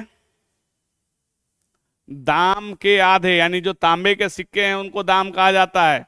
अगर दाम में कंफ्यूजन है तो कोस्ट में आप वहां तांबे का सिक्का लिख लीजिएगा। दाम के आधे, चौथाई और 16वें भाग,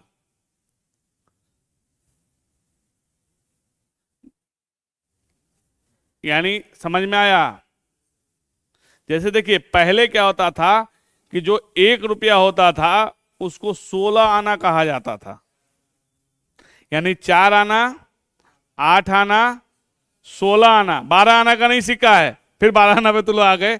यानी 1 आना का सिक्का चला रहा है, यानी 16वां भाग 1 आना, फिर वो 25वां भाग माने 25, यानी कि 4 आना, फिर वो 8 आना और वो 16 आना, जो कि आपका 380 ग्रेन जो रहता है उसका वजन, वो 16 आना। समझ गए? क्योंकि अभी आप लोग चूंकि 4 आना ये सब नहीं देखे हैं, हम लोग इस चीज को चवन्नी देखे हैं ना, तो वो 4 आना उसको कहा जाता था। भले हम लोग बाद में 25 पैसा कहें, लेकिन अगर पुराने कोई बुजुर्ग हैं तो आप देखिएगा उसको 4 आना ही कहता था। 1 पैसा, 2 पैसा, 5 पैसा, 3 पैसा नहीं आता था। 1, 2, 5 नहीं, हम वो सिक्का भी देखे हैं हम। 1 पैसा, 2 पैसा और 5 पैसा, उसके बाद 10 पैसा, उसके बाद 20 पैसा। आपके टाइम में तो सिक्का चल रहा है ना, चवन्नी तो खत्म ही हो गया। लेकिन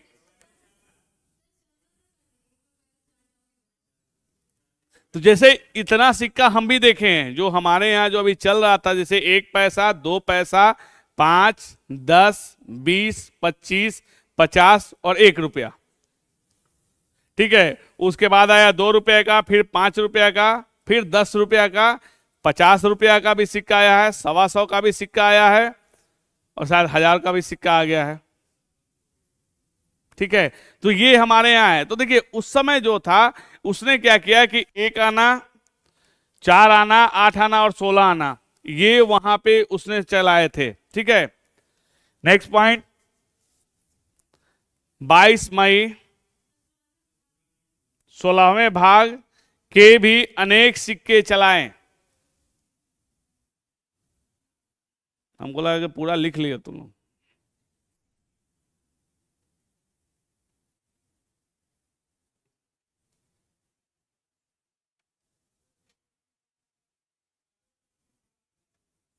नेक्स्ट पॉइंट, 22 मई 1545 ईस्वी को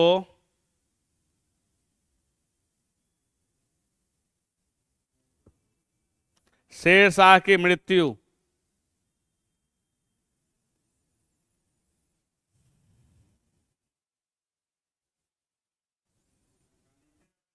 हाँ, नेक्स्ट पॉइंट, 27 मई 1545 को उसका पुत्र कौन गद्दी पे बैठ रहा है? जलाल खां इस्लामाबाद के नाम से, जलाल खां इस्लामाबाद के नाम से गद्दी पर बैठा।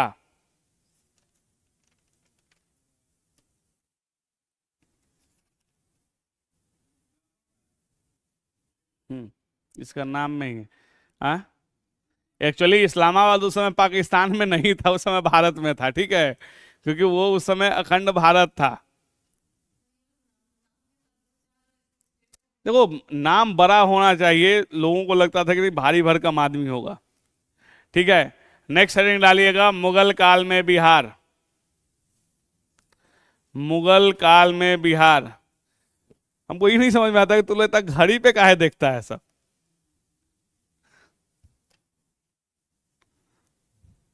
तो खाना खा के आते हो ना सब लोग? तो हम तो सुबह के निकले रहते हैं, हम 9:15 9:30 निकलते हैं, हम अभी तक बाहर ही हैं, फिर भी हम तो हड़बड़ाते नहीं है। लेकिन तुम लोग को देख रहे हैं कि जैसे देखे टॉपिक लिखाएं तो सबका पहले घड़ी पे जाएगा कितना टाइम हुआ है। हाँ,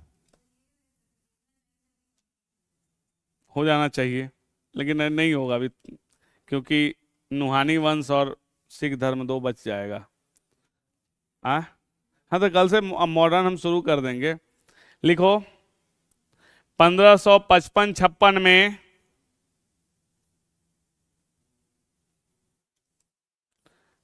मुगल राज्य की पुनर्स्थापना के बावजूद, हाँ, मुगल राज्य की पुनर्स्थापना के बावजूद बिहार का क्षेत्र अफगानों के ही नियंत्रण में रहा।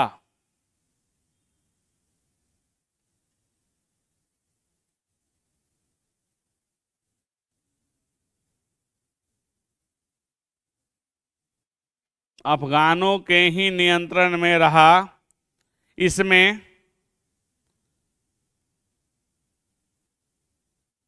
ताज खां करारानी,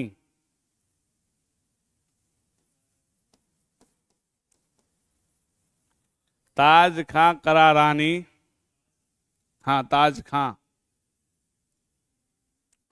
सुलेमान खां करारानी, सुलेमान खां एवं दाऊद खां ने, दाऊद खां इत्यादि ने कर दीजिए, दाऊद खां इत्यादि ने 1580 तक,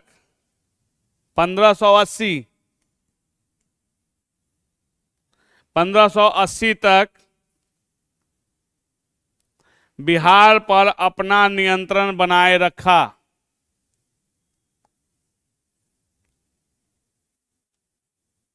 यानी मुगल राज्य की पुनर्स्थापना के 25 साल तक ये लोग बिहार पे अपना प्रभुत्व नहीं स्थापित कर पाए थे, ठीक है। देखिए, जब पावर सेंट्रलाइज हो और इमर्जिंग है तो वो पहले देखता है कि कहाँ हम हमला करें कि हमारा साम्राज्य विस्तार हो। देखिए, कभी भी कोई कमजोर आदमी को देखे हो कभी मजबूत से लड़ते हुए? हमारे यहाँ अभी 5 साल पहले इतनी सारी टेलीकॉम कंपनियां थी, लेकिन जियो आने के बाद सबने अपना बोरिया बिस्तरा बांध लिया। सिर्फ बच गए 2-3 लोग, वो भी 2-3 लोग जो बचे उसके सामने वो बहुत बड़े थे, इसलिए वो बच गए। अगर वो थोड़ा भी कमजोर पड़ते सबका, क्योंकि देखो VI दोनों एक हुआ, क्योंकि वो अकेले रह के जियो का नहीं सामना कर सकते थे, क्योंकि उनके पास बहुत पावर है, बहुत पैसा है और सरकार उनके सपोर्ट में है। सबसे बड़ी बात यह है कि राजा का सपोर्ट जब मिल रहा है, राज्य आश्रय मिलेगा, तो जाहिर सी बात है कि वो आगे बढ़ेगा ही, ठीक है। तो यहां भी देखिए, ये 25 साल तक मुगल लोग अगर शासन यहां नहीं डिस्टर्ब कर रहे हैं, क्योंकि वो कोशिश तो करते रहेंगे, लेकिन डायरेक्टली नहीं करेंगे, क्योंकि उनको अपने स्थिर हो जाना। जब वो पूरी तरह से स्थिर हो जाएंगे तो जाहिर सी बात है ये राज्य तो जीतना उनके लिए आराम रहेगा। नेक्स्ट पॉइंट लिखिएगा। मुगल शासक अकबर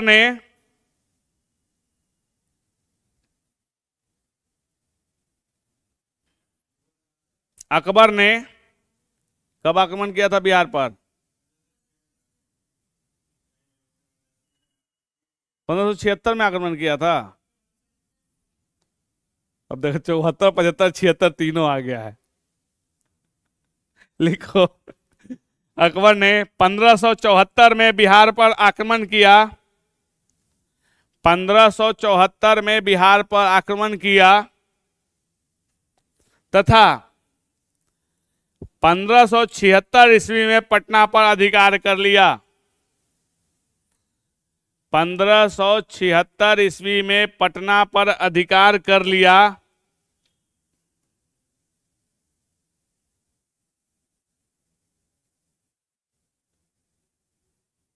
तथा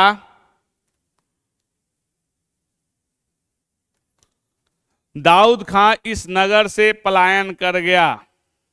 दाऊद खां इस नगर से पलायन कर गया।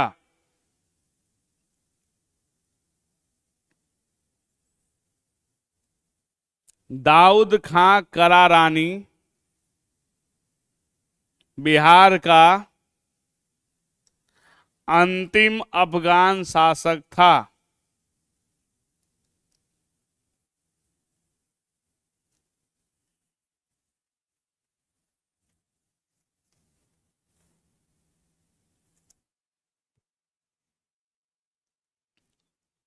नेक्स्ट पॉइंट,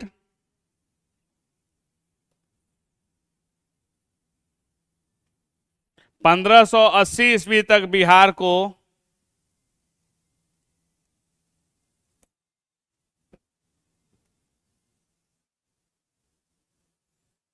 मुगल साम्राज्य के सूबा अथवा प्रांत का दर्जा प्राप्त हुआ।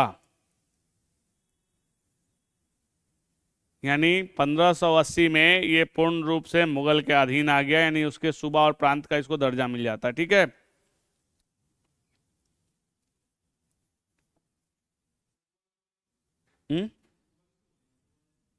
सूबा यानी राज्य, सूबा या प्रांत बोल रहे हैं ना, यानी एक इसका एक राज्य हो गया ये। ठीक है, सूबा उर्दू शब्द है तो सूबा। नेक्स्ट पॉइंट, अकबर ने राजा मान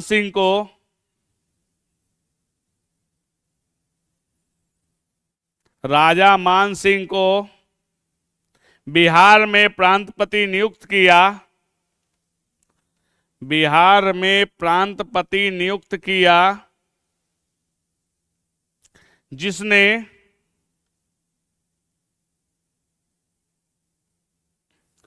1587 से 1594 यानी 1587 इसने 1587 से 1587 से 1594 यानी 1594 ईस्वी के दौरान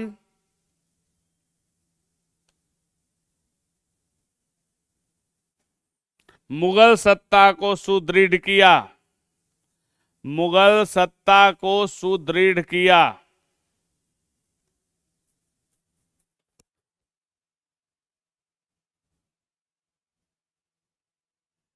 नेक्स्ट पॉइंट, जहांगीर की आत्मकथा। जहांगीर की आत्मकथा क्या नाम था?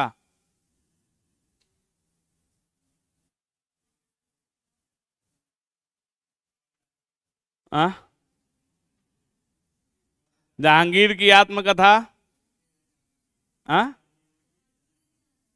उसकी आत्मकथा है। कुछ बोल दे, इतना तो लोग कॉन्फिडेंट इस जवाब देता है ना कि अगर सही में नहीं पढ़ के आए ना तो तुम लोग का बात सबको सही मानने के अलावा मेरे पास कोई ऑप्शन नहीं बचेगा। लिखो आत्मकथा, तुजुके जहांगीरी। तुजुक ए जहांगीरी तुजुक ए जहांगीरी, मैं इस क्षेत्र से सोने की प्राप्ति का भी उल्लेख है, प्राप्ति का भी उल्लेख है।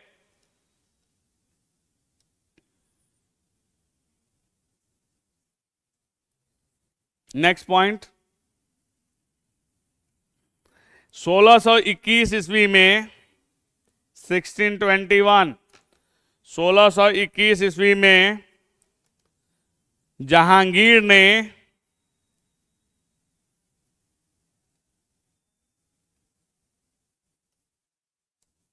राजकुमार परवेज को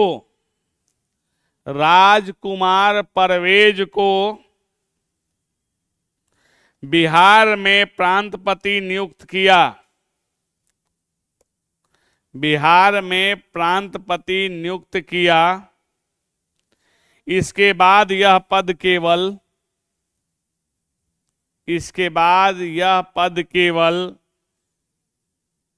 राजकुमारों को ही दिया जाने लगा। यानी 1621 से पहले आप किसी और को भी कर सकते थे, जैसे अकबर ने किया था, लेकिन 1621 में जब जहांगीर अपने राजकुमार को करता है यहाँ पे, तो उसके बाद हो गया कि नहीं, अब इस पद पे कोई राजकुमार ही बैठेगा। ठीक है, नेक्स्ट,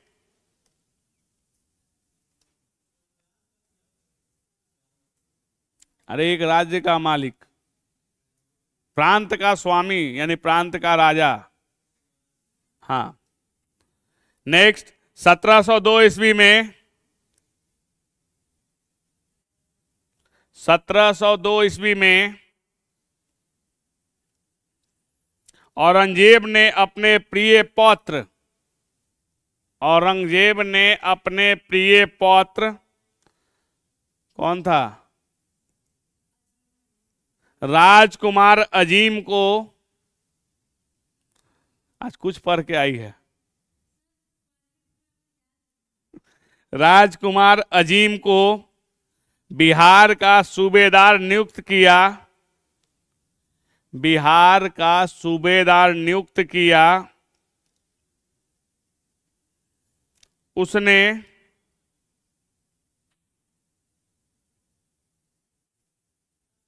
पटना को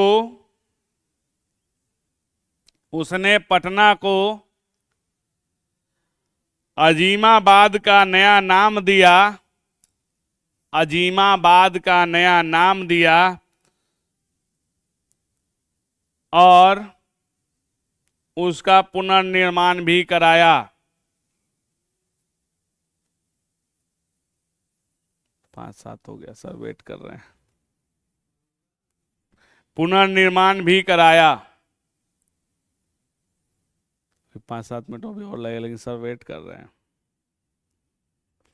एक लाइन और लिख लो, इसके बाद 2-4 लाइन है, कल करवा देंगे उसको, सर वेट कर रहे हैं।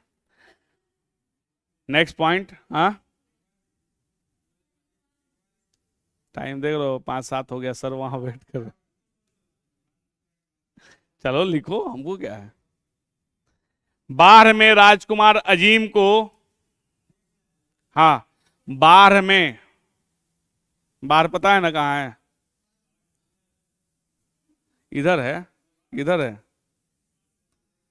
अरे कहीं भी है ना, तो लिख लो। बाढ़ में राजकुमार अजीम को कौन सी उपाधि दी गई,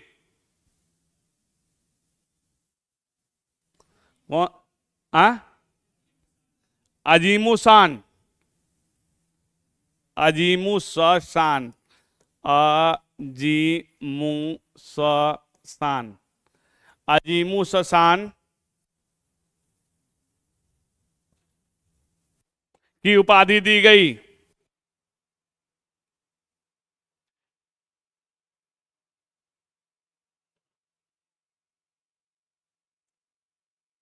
नेक्स्ट पॉइंट, औरंगजेब की मृत्यु के बाद बहादुर शाह इसका डेट क्या है जो औरंगजेब की मृत्यु के बाद बनता है? ये बहादुर शाह जफर नहीं है। बहादुर शाह कोस्ट में इसमें डेट डाल देना 1702 से 12। 1702 से 1712 यानी 1702 से 12 मुगल शासक बना। अरे लिख रहे हो? हाँ, साथ में मरा है ना, लेकिन इसका जो डेट है जब ये शासक बनता है तो ये 12 तक शासक रहता है, यानी 2 से ये कहीं और का प्रांतपति रहता है। इसके डेट में लिख लिए 1702 से 12 तक, क्योंकि ये दिल्ली का शासक उसके मरने के बाद बनता है। देखिए जितने भी मौर्य इसमें मुगल काल में हैं, वो कोई भी जो दिल्ली का शासक बन रहा है ना, उसका कार्यकाल पहले से शुरू है। अगर मेडाइवल उठाइएगा ना तो कंफ्यूजन इसलिए भी और हो जाता है ना, या अगर कंफ्यूजन है तो 1707 से 1712 लिख लीजिए, सबसे बेहतर 1707, क्योंकि औरंगजेब की मृत्यु के बाद यही बनता है। तो बहादुर शाह 1707 से 12 कर लीजिए इसको, क्योंकि देखिए मुगल में जितने हैं वो कहीं ना कहीं के शासक रह रहे हैं यहां दिल्ली आने से पहले, यानी अगर उसका कार्यकाल देखिएगा तो पहले से शुरू हो जा रहा है। ठीक है, बहादुर शाह मुगल शासक बना, उसने अजीमुस शान को पुनः बिहार का सूबेदार बना दिया। अजीमुस शान को पुनः बिहार का सूबेदार बना दिया।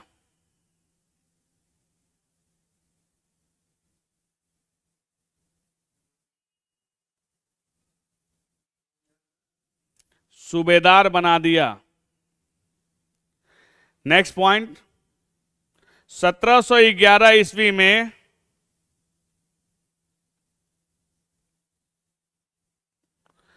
फर्रुखसियार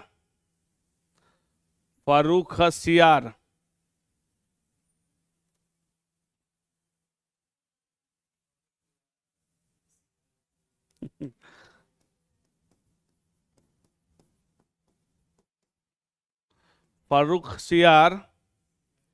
बंगाल से बिहार चला आया। बंगाल से बिहार चला आया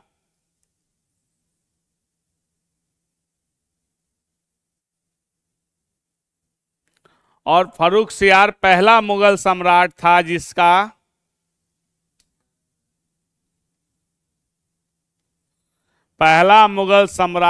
जिसका राज्याभिषेक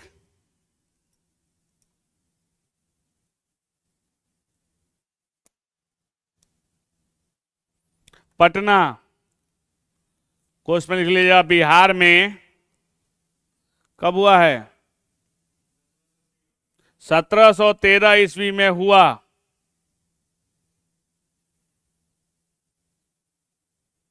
एक और शासक रहता है जिसका पटना में होता है, हाँ, शाह आलम द्वितीय। नेक्स्ट पॉइंट में लिख लीजिएगा, क्योंकि इसका बाद में होता है, लेकिन यही लिख लीजिए। शाह आलम द्वितीय का भी विधिवत राज्याभिषेक, शाह आलम द्वितीय का भी विधिवत राज्याभिषेक पटना में कब हुआ है?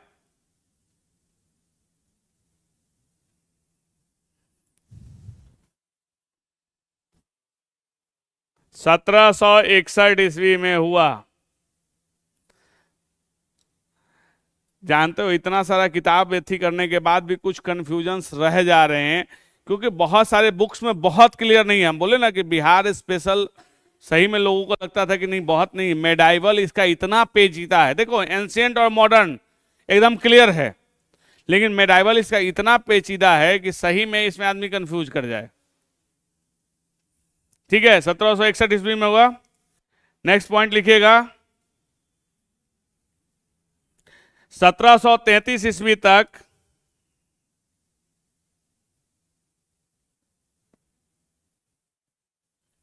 बंगाल के नवाब द्वारा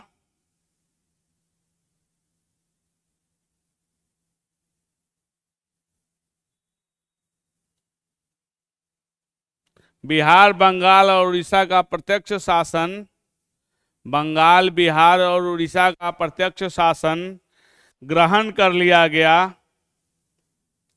ग्रहण कर लिया गया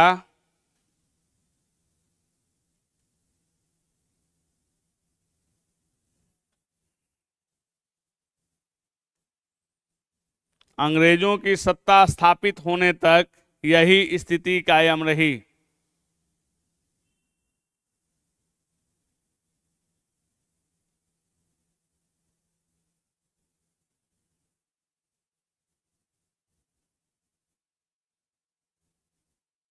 एक लास्ट पॉइंट लिख लीजिए, वो पहले होना चाहिए था लेकिन उसको लास्ट में लिखा देते हैं। मखदूम शाह का कब बना है मकबरा? मनेर।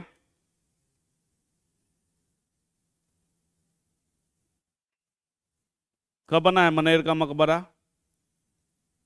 क्योंकि मुगल स्थापत्य कला का माना जाता है कि बिहार में, मध्यकालीन बिहार में, यह सर्वोत्कृष्ट उदाहरण है। लिख लीजिएगा, 1616 ईस्वी में मनेर पटना में इब्राहिम खान द्वारा निर्मित मखदूम शाह दौलत का मकबरा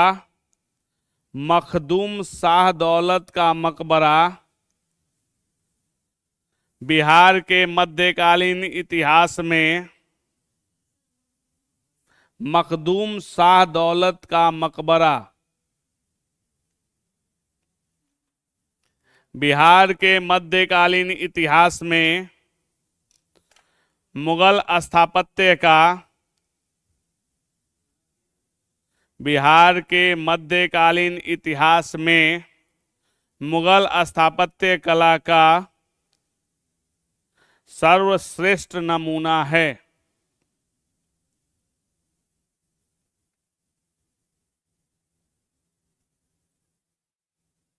कल थोड़ा सा मैं डायबल में बच गया है, उसके बाद हम लोग मॉडर्न शुरू करेंगे, ठीक है? तो आप लोग पढ़ के आइए, जितना आपको देखना है और भी नोट्स देख लो, कहाँ कहाँ से छूट रहा है।